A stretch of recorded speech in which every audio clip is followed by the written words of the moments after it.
Sally Chan, welcome to an intimate conversation with women of color. How are you today?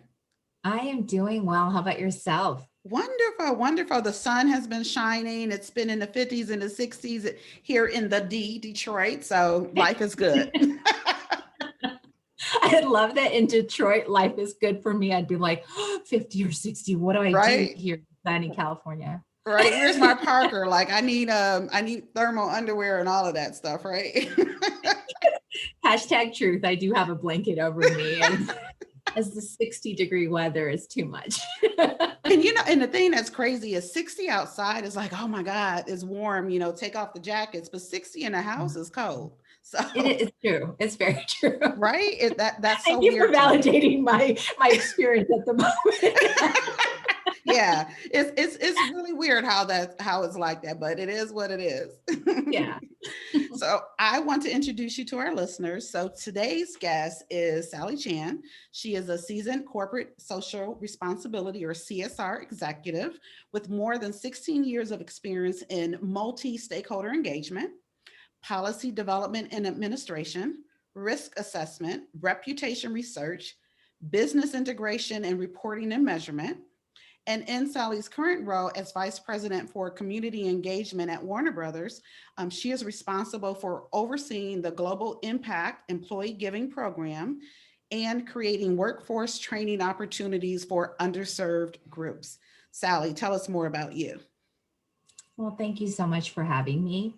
I want to start off by saying, and I know you'll probably get into it, but I know when we met a few years ago, you had talked about this right here. So just to experience your journey and starting a platform for women of color, amazing.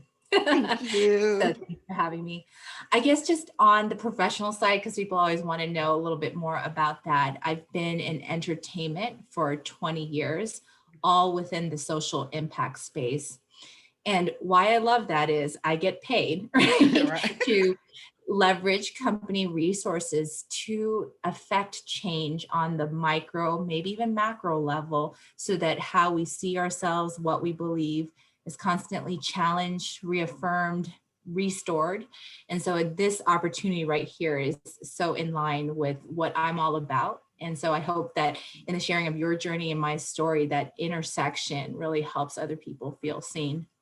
Absolutely. And I love that you said you're getting paid because I say that to folks often. I'm like, oh, I get paid to passionately pursue my purpose. And that actually has been what has happened for me for the last 5 years in my day job, if you will, my Yeah. career. So I know all about that, right? Being able to leverage what you love, what you're about, what you were created to do, to be able to just leverage that even in a corporate environment. It's Yeah. amazing, right?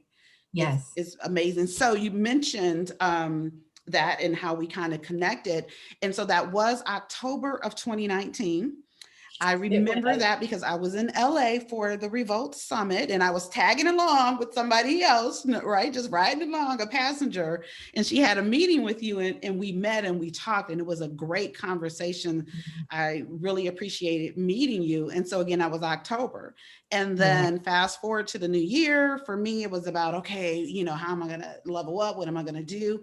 And then I eventually did launch the podcast. And I remember, reaching back out to you and say, hey, I did it. This is what I have going on. And so thank you for being a part of that journey. And thank you for today, us now having this conversation. So that's how Sally and I know each other. I was tagging along with somebody. I was just a passenger and I kind of, we just showed up, Sally wasn't expecting two people. She was only expecting one. And so that's how, our connection, our sisterhood began. So thank you. Yes. And I remember that lunch vividly as if it was yesterday. And I remember thinking, yes, I didn't know, right? Like we knew like I had to get you a drive on past like 5 minutes before you were on the lot. But I remember thinking, wow, what a blessing to sit at lunch, really break bread with two complete strangers and to feel so seen and to feel so validated for my experiences, like in and out of the workplace. And that was like an hour and a half. Right. Yeah. And I just remember, like, if that's the power in one conversation, like, we just need more of it. Right.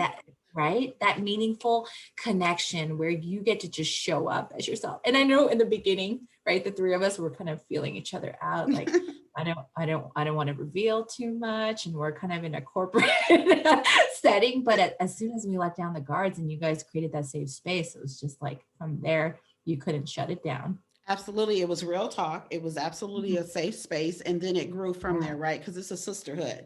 We stay Yes. Yeah. connected, like checking in on one another, letting each other know what we're doing. And that's really what it's about in those conversations, right? And that's the podcast, Yes. intimate conversations. So, get to have them every week Yes. and share them with the listeners. So it's a beautiful thing. It is absolutely a beautiful thing. I love that. I love So it. you've already kind of touched on like the power of conversation, right? The power of us getting together and having a safe space and talking. Why else is it important for women of color to have a platform to use their voices? Well, I know you and I talk about this every day with anybody who's willing to listen, but I love being a woman, right? And there's so many hats and responsibilities I have, and because of the different ID markers we have, whether it's you're a mom, a daughter, a caregiver, a friend, it's like we're in everything, right? And I think in business terms, like you're like the chief operating officer, chief executive officer, everything, right? And I'm like, but because we're in everything, we run things, we understand things, like we need to have a voice because we have a lens that allows us to, represent so many other people's experiences. But we also, right, because we're in so many things, like I'm like, you need to talk, share your best practices, share your pains, share what's happening so that someone next to you around the world, other side of the world, they understand that they're not alone, right? Mhm. In wearing so many hats. So for that reason, it's important. To be more specific, I know I shared with you right before we jumped on, I was watching a panel of, it was, I think, two Asian American actors, an Asian American executive, a CNN sort of correspondent as a moderator and a leader of a nonprofit organization. And I was stunned. They were talking about everything that I've sort of buried in my spirit, or you only talk about kind of within the safety of your community. And it was emotional that this was happening at work on sort of a main stage, and just to hear your feelings, your experiences retold back to you, I could finally name it, right? Brene Yeah. Brown always says, like, her gift is not just with words or coming up with any new ideas. It's the fact that she's giving us the words to ID what it is that we're experiencing. And so I just feel like once you can actually name it, you can reframe that for yourself and restore what in many ways we feel like we've lost, right? It's a recovery process, right? But it's, once you name it, reframe it, and hopefully restore it. And that's why I encourage and empower everyone to do it in the smallest of platforms to the largest, like wherever you have influence, just do it. And so, I'm sitting over here and I'm just smiling and I'm just lighting up because once I was able to name it for me, I was able to reframe it and then I did restore it. And that was the podcast. Because right Yeah. before, I'm like, oh, I was hesitant. Right. And, Mhm. and anyone who's a regular listener, they've heard this before. But on a Thursday evening, I had a conversation with my coach and he's like, go for it. People want to hear what you have to say, right? They want to hear your voice. And right after him, I started reading Daring Greatly by Yes. Brene. And I think chapter 1, vulnerability. And I'm like, that's it. So I was able to name it. So I was being hesitant. I had a fear of being Oh, vulnerable. And so once yes. I was able to name it, Yes. I was able to reframe it and, here it is. You know, here it is. I'm celebrating a year in Yes. April. And I remember when you reached out and you're like, this is my plan for the year. And I love that you called it, I'm leveling up in 2020. And I remember when you had given me kind of the options, I had intentionally picked a year after when the world shut down from the pandemic, because while I am not discounting the amount of suffering and everything that we've experienced, I knew a year from now we could reflect on sort of the resilience, right, Yeah. of what we've all come through together. And so yes, I I've seen love how that. many voices you've amplified. Big fan of like just a lot of guests you featured, like Minda Harts. I was like, "What, you were speaking of Minda Right? Harts?" Because we talked about her at that lunch. We definitely talked about, yeah, we did. You manifested it. Literally, I felt I can't, October to March is a very short time frame. I just Right? want you to understand. So we left the lunch. The next thing I knew, you were launching a podcast, and I've seen the amplification, the multiplication of what you've created just a year ago. And I'm like, man, if we all understood how to exercise our agency the way you did, Oh, we would be living a different life. Yeah. you know what? I love that. And here, let me add something else that maybe you haven't seen yet. But on Monday, Yeah. I participated in Author's Day because I'm now a published author. I Oh am my one, yeah, I'm one of several that contributed to a book, Upward. And how that manifested is God. that one of my three favorite podcasters, and I know know of the other two through Minda, so she's a Yeah. common denominator. But Simone had said, "Hey, I've been watching you. You're doing some great things. I would like to invite you to be a part of this project." Wow. And then they came and said, "Hey, we're looking for another voice. And do you have anybody in mind?" And I was able to recommend someone. And Yeah. so, like I said, on Monday, we had our Author's Day, and the book is out there for purchase. Congratulations. Oh, I can't wait to read. My goodness, you've done so much in a year, right? Like when people are like, you can't do a lot. I'm like, if you have the privilege of working from home, having reliable like internet access, and you're still able to create, right? It doesn't Yes. restrict you, and you've demonstrated it. So Thank you. I congratulations. appreciate that. Yeah. So, we've already touched on this a little bit, Mhm. but what are you doing specifically for uh, to elevate the voices of women of color? Yeah, this was definitely not by design, but I am asked to speak regularly on panels, right? At colleges, different classes, and different conferences. And I did notice that oftentimes by just me being present on that panel, it would attract many Asian American females to come approach me afterwards because it was that representation was so important. And at first I was like, I should be able to appeal to larger audiences, but I was like, let's not focus on that. Let's focus on who I am Yeah. attracting. And I think even though it was not my intentional design, right, just from a representation standpoint, it naturally became that. And Mhm. I was able to then create spaces for other AAPI females and males, or anyone else to just feel like they could kind of confide in me about their unique experiences in and out of the workplace.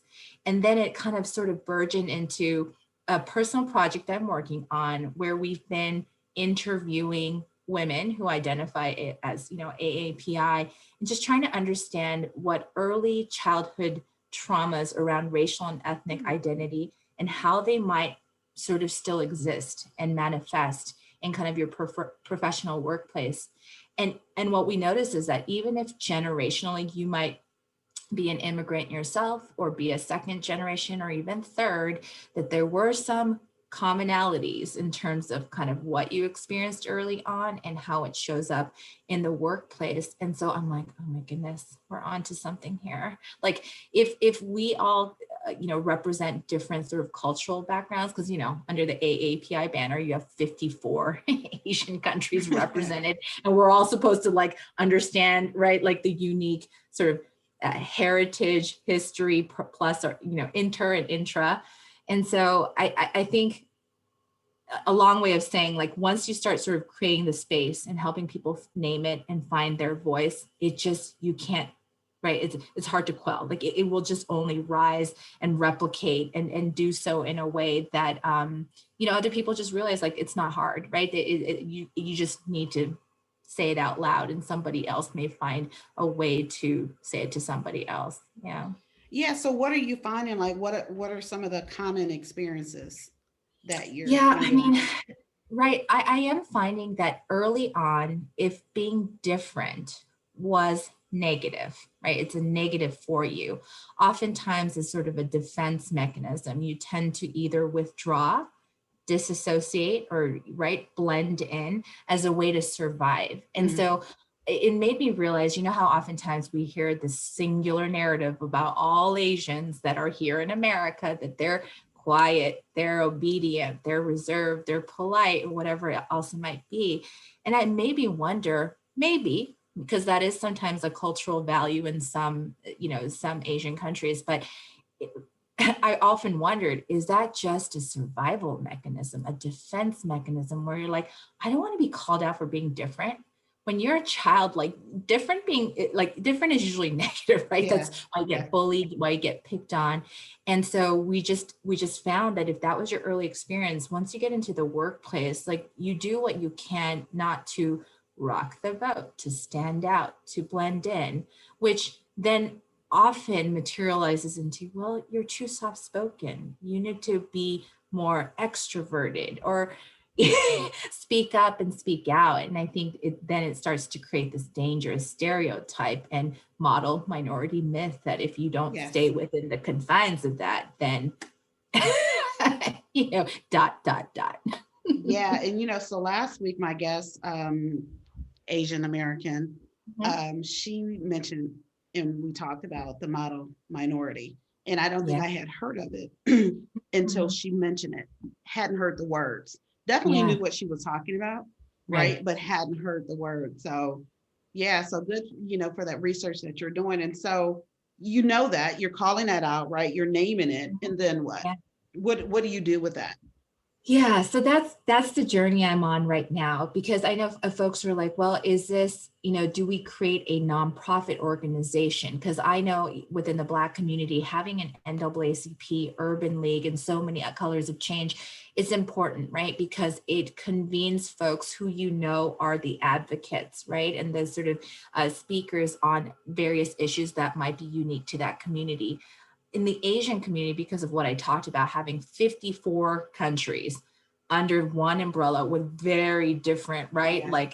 Journey into the US, there isn't just that one organization. And so I thought, okay, maybe a nonprofit could be helpful because we need the advocacy. But I think what we're wrestling with right now is that maybe it's just creating a space where we talk about Asian leaders. Because what I noticed is that even when Tony Hsieh, who was the CEO of Zappos, and I know it was bought out by Amazon, but when he passed away tragically earlier this year, there was not a lot of attention around it, right? Like if a major CEO died in the US, you would hear about it, it's everywhere. But it wasn't really addressed. And then I was starting to do some digging on Wikipedia. I was like, wait, I'm sorry, the founder of what?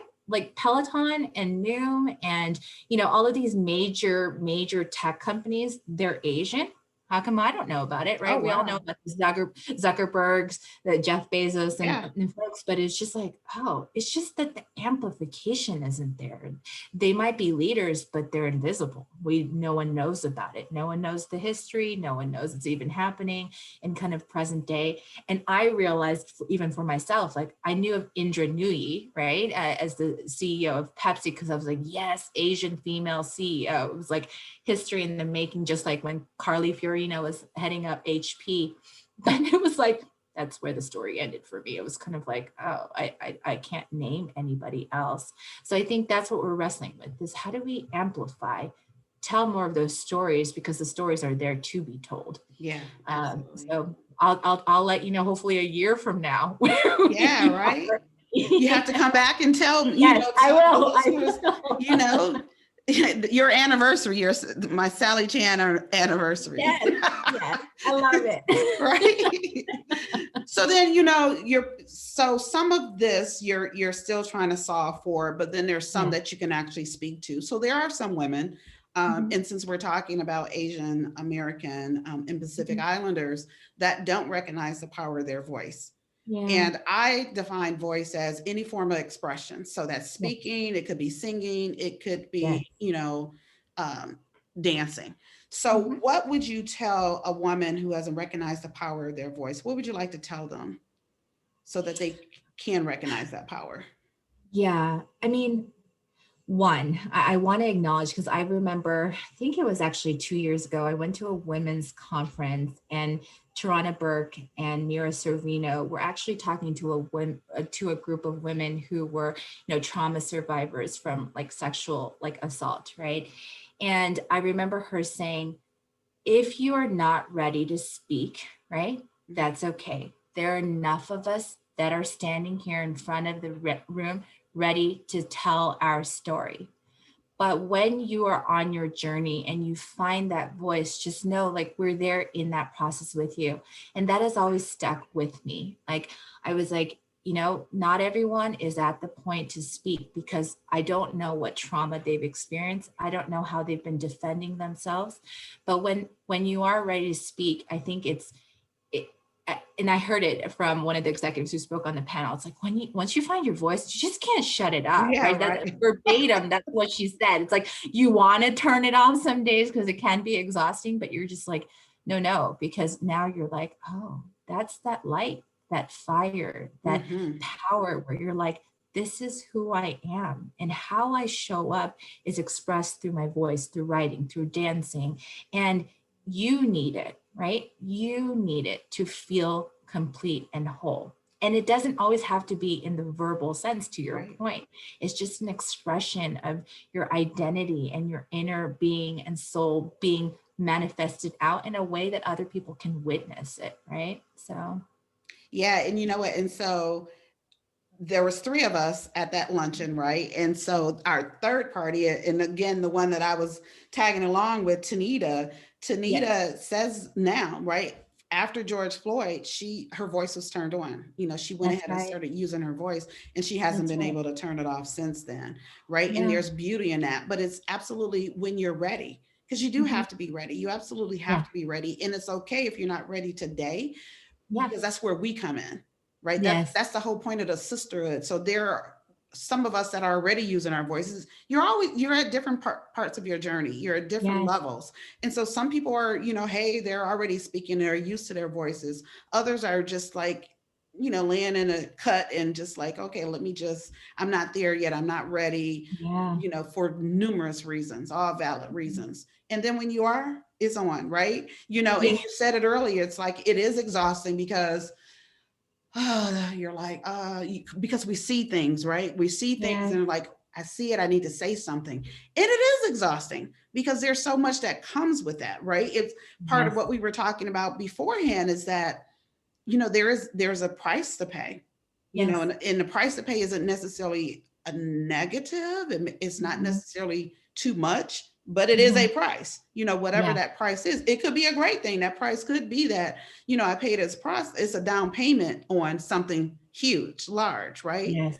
Yes. But yeah, once we start using it, we can't turn it off. We can't shut it off. I I love that you brought that up because I know people often want to hear that like really fairy tale story that like there's no trade-off, there's no sacrifice, like you use your voice and everything is fixed, right? It's like airbrushed, filtered away. And I'm like, no, I think the calling for all of us is to operate as sort of is the sacrificial living, right? We have benefited because there's so many before us who have sacrificed, I mean, sometimes literally with their life, right? So that we may have this opportunity. And I think it behooves us. There's a non-negotiable responsibility for us to say, there is going to be a part of my existence that requires that sacrifice. So tomorrow for me, my two yellow babies, like hopefully are not addressing some of the issues, right? And the ignorance and lack of knowing that I deal with, right? In my life. And so,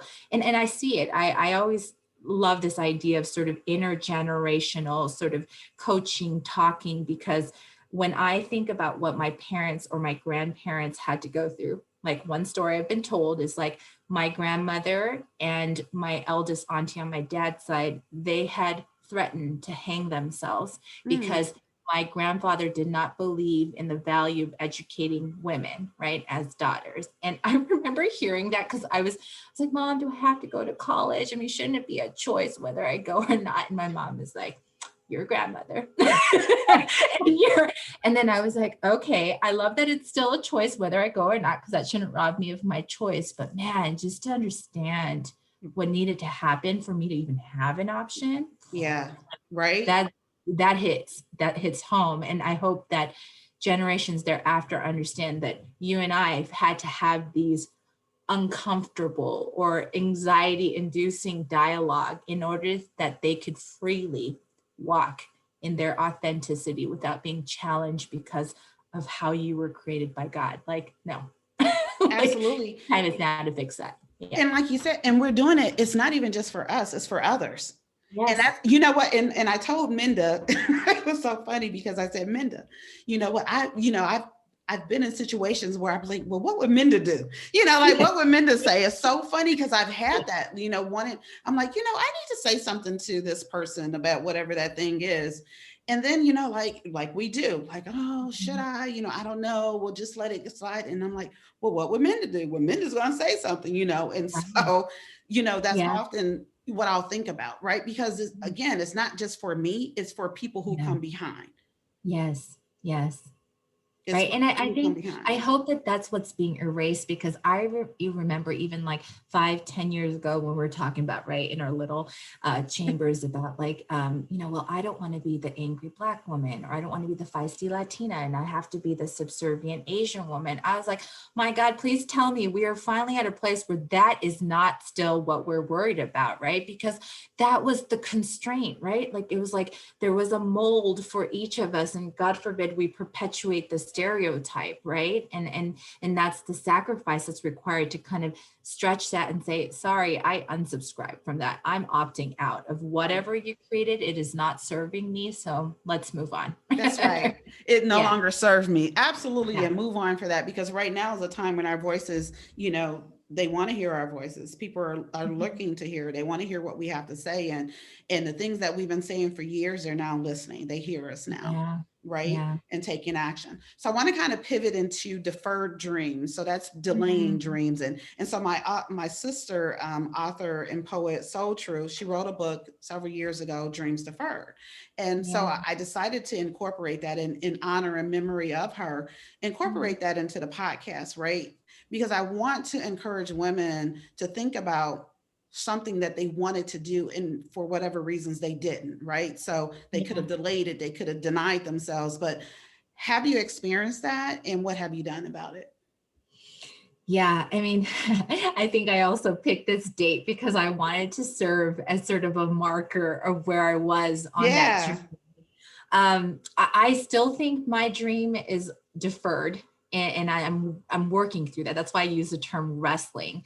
I think early on in my life, I had always dreamed of being like a talk show host. I mean, no one says that, but I will never forget, one of Oprah's last episodes when she had Tyler Perry and an audience room full of men who were like IDing and showing that they had been victims, right, Mm, of sexual assault, and the power, like the freedom she unleashed for all those men, not only in that room, but anybody who was watching, to be able to come forward to tell their story, or at least to find the resources, right, to kind of deal with what they had been sort of shouldering and internalizing for so long. And I just thought, that's what I want to do with my life, is how do I create a forum? And it doesn't have to be like, I'm not trying to be Oprah. I'm not trying to like have a show per se, but I was like, my dream is to create a platform where people can name, right, the trauma, but also recover their identity, anything that makes them so who they were created to be. And mhm. so that's what I'm working on. I'm like, I've worked in social impact. I understand, right, the amount of suffering and just the complexity of all of these issues that we live in. But I also have seen such warriors and heroes tackle it day in, day out, unsung heroes, stories you'll never hear about, but they're the true change makers, right? And so for me, my goal is just to create that platform. And I'm dreaming it by doing those interviews, but also trying to find the allies, the advocates who are saying, oh, let me put you in touch with somebody else Yeah. that has a similar dream. And maybe you 2 or 3 or 10 can come together.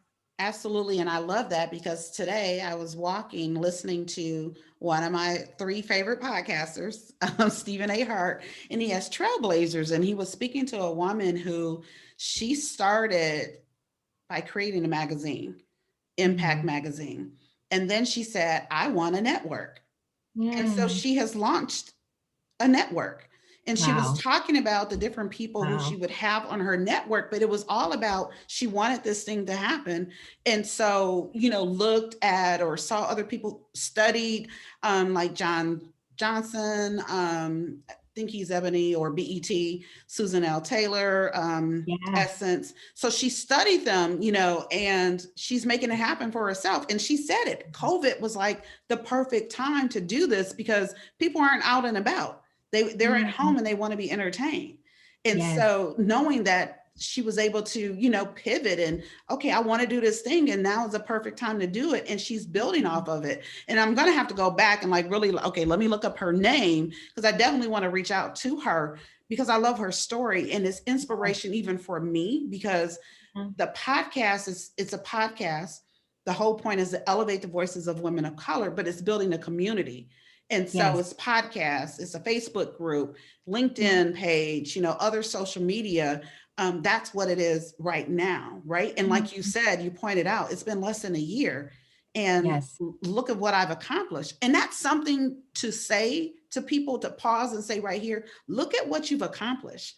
You have Yes. to take those breaks to say, what have I done? Like, Yes. where am I today? What have I done to get here? And we have to celebrate ourselves, right? Yes. We have to celebrate because we're doing amazing things, but we don't always take the time to recognize that. We just continue Mhm. to do. And when you Yep. actually stop and think about it, I'm like, you know what? Yeah. I'm doing some great stuff, Yes. you know, and Yes. it's not about having a big head or anything Mhm. about that. It's about what you're doing for others because it's not just for yourself. You know, Yeah. you're doing this for others and you're showing people what can be done Right. when Right. you And just name it and do it.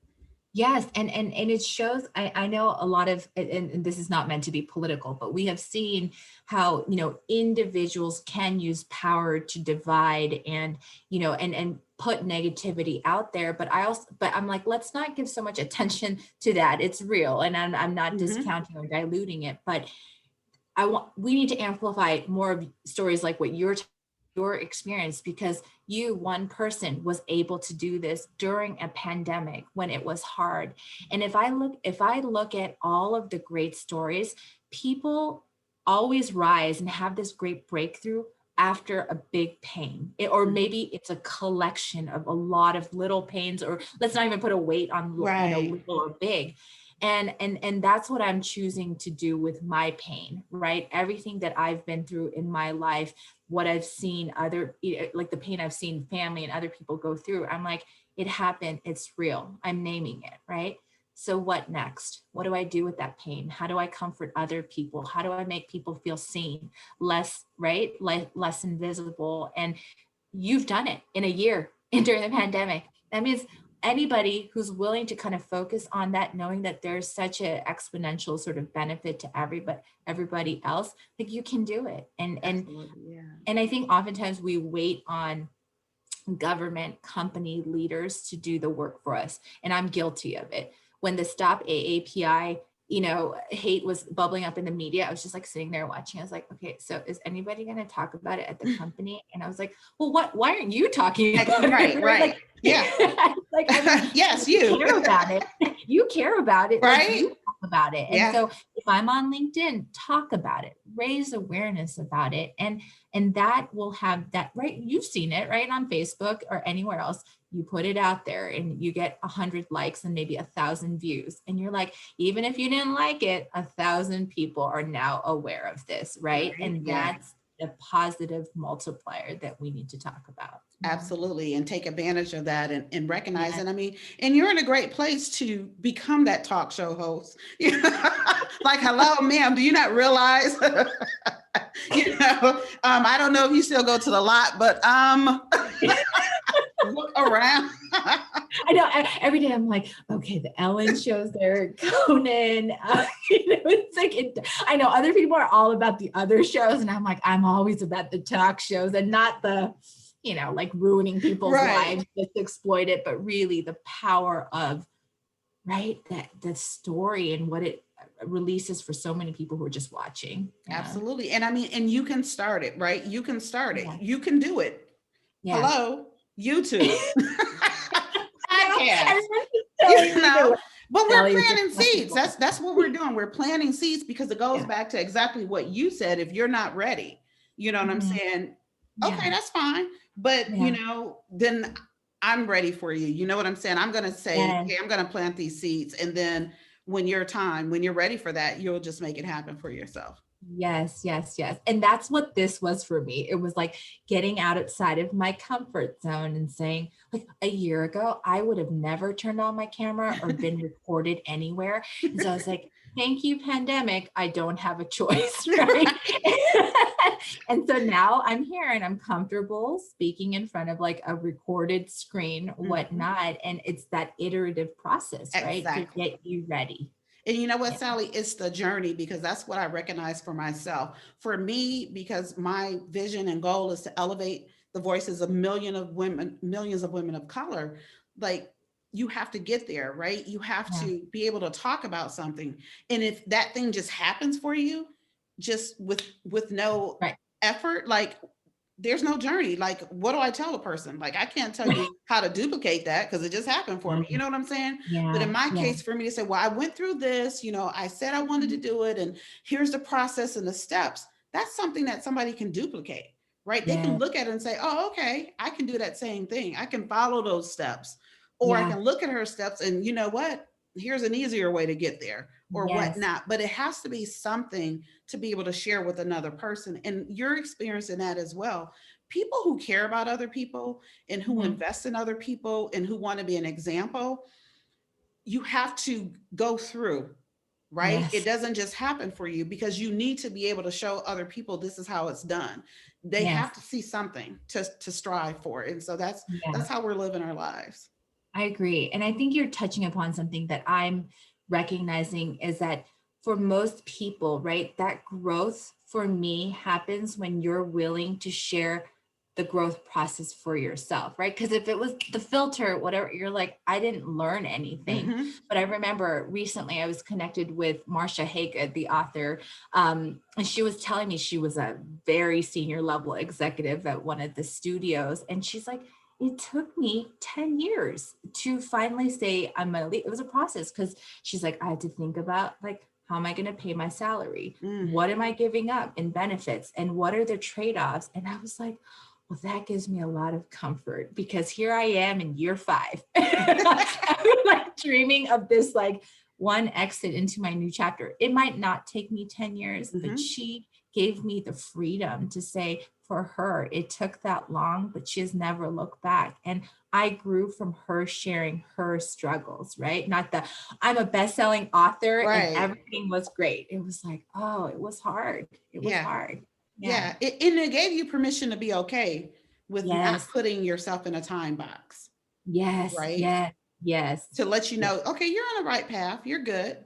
Your Yeah. head is in that right perspective, and you're thinking the Yes. right things. And yeah, it can definitely happen. But again, now if Marsha hadn't shared that, Yep. she just said, oh yeah, I just woke up, wrote a book, and then you're like, oh man, I'm not even gonna try. You know what I'm That's saying? why I hate those hashtags. Like I woke up like this. And I was like, most of us do not wake Right. up. Yeah, no. No, no. Too Okay, much so pressure. March is National Women's History Month, right? And so, who would you say is the most impactful woman in your Mm, life? Whether it's somebody that you actually know, personally know, family member, etc. But who's that woman for you? yeah, I mean, I'm sure this is many people's answers, but it's got to be my mom, right?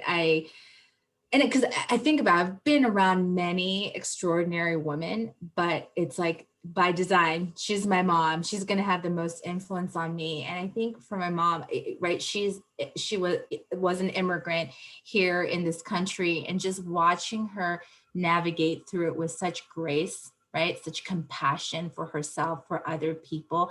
It is, for me, that has served me more than any sort of right best-selling author or speaker thing, because like she she modeled it for Yeah. me versus like just reading about it. It was the living sacrifice, the example that if when I am lost or I lose my way a little bit, I'm like, it's like what you said, what would Minda do? It's like, what would mom do? What would mom say? What would mom not say in this situation?